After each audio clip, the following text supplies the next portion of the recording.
Hi! Welcome to MSA YouTube channel. I'm teacher Kathy. In this video, we'll discuss the special rules of subject-verb agreement. Before we begin, please hit like, subscribe, and turn the notification bell on to get updates on our latest videos.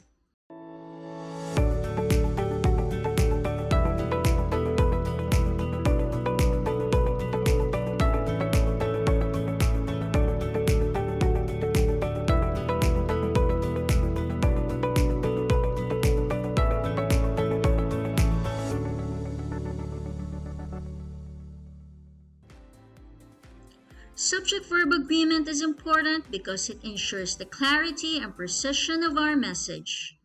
Subject-verb agreement is the correct relationship between subject and its verb. The general rule is a finite verb agrees with its subject in person and number. In this video, we'll focus on the special rules concerning indefinite pronouns, measurements, fractions and percentages, and intervening phrases. When an indefinite pronoun is the subject, it's important to know its number, whether singular or plural. An indefinite pronoun is one that generally or indefinitely represents an object, usually one that has already been identified or doesn't need exact identification. It does not need a specific antecedent. The antecedent is the preceding noun or pronoun to which a pronoun refers.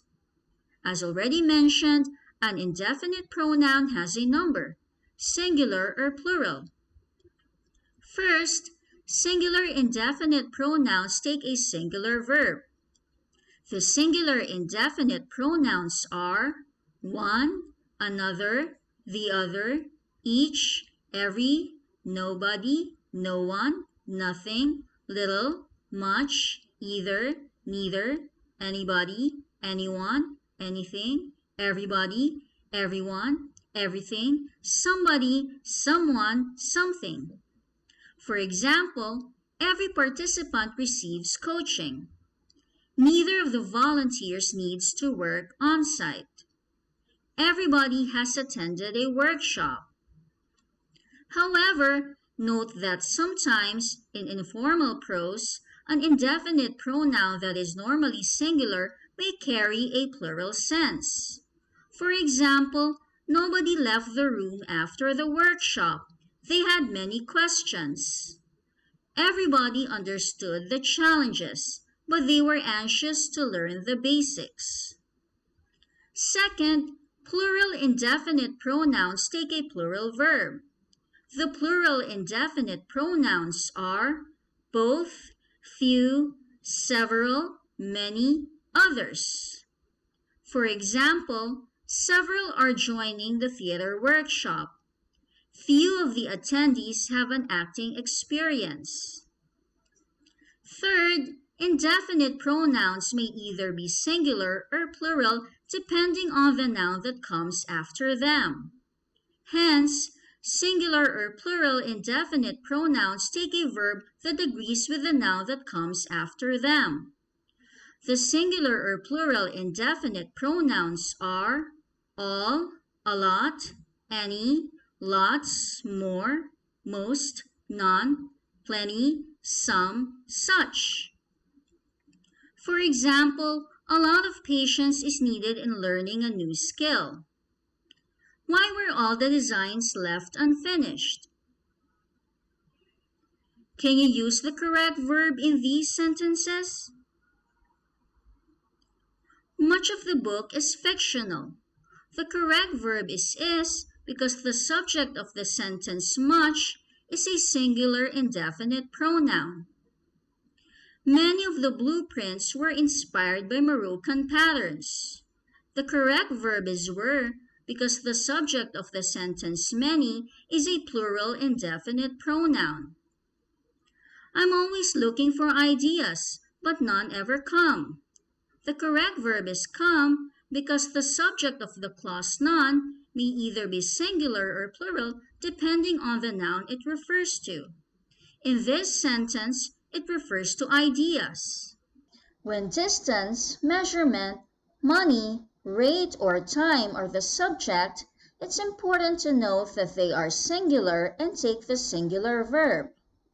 They pertain to the total amount and answer the question how much, how long, how big, or how small. For example, 10 gallons of ice cream was not enough for the party. 149.6 million kilometers is the distance of the Earth from the Sun. 8 minutes and 20 seconds is the average time it takes for sunlight to reach the Earth.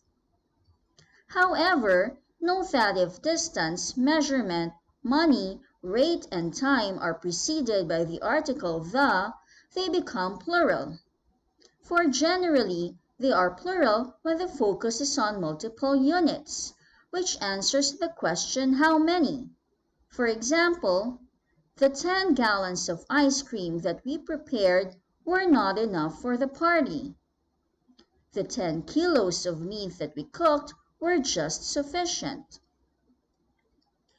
When a fraction or percentage is the subject, the verb agrees with the noun after the preposition of. For example, 99% of the panda's diet is composed of bamboo shoots and leaves. Around half of the orangutans have fractured bones because of falling off from trees. However, when an expression of fraction or percentage is used alone, the verb to be used depends on the context or the noun to which the fraction or percentage refers. For example, half of the property goes to her may be expressed as half goes to her. Nearly 1/5 of plant and tree species inhabit Brazil, or nearly 1/5 inhabit Brazil. Can you use the correct verb in these sentences? 48 pounds of carbon dioxide is absorbed by a mature tree every year.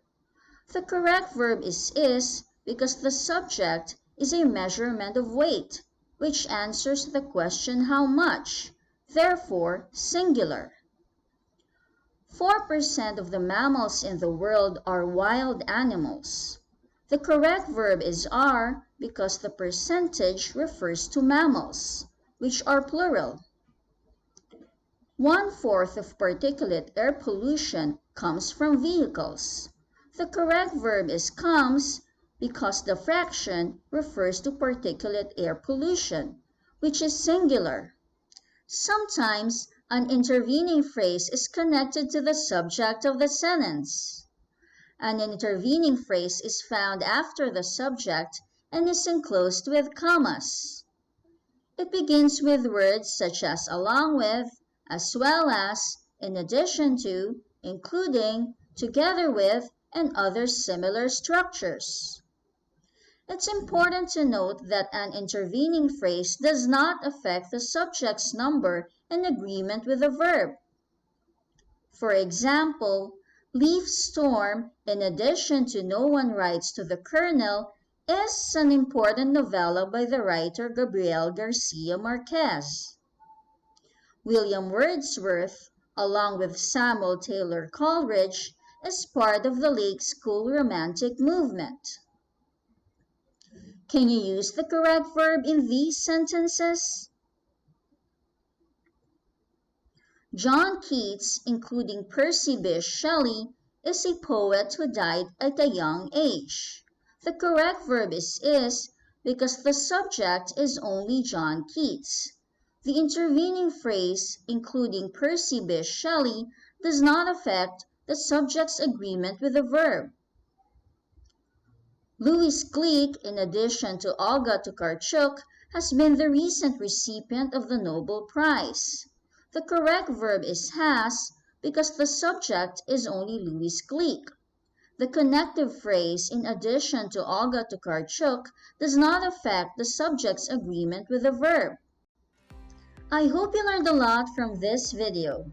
If you want more practice, you can click the link to a worksheet below this video. Again, please hit like, subscribe, turn the notification bell on to get updates on our latest videos. Thank you for watching. Bye!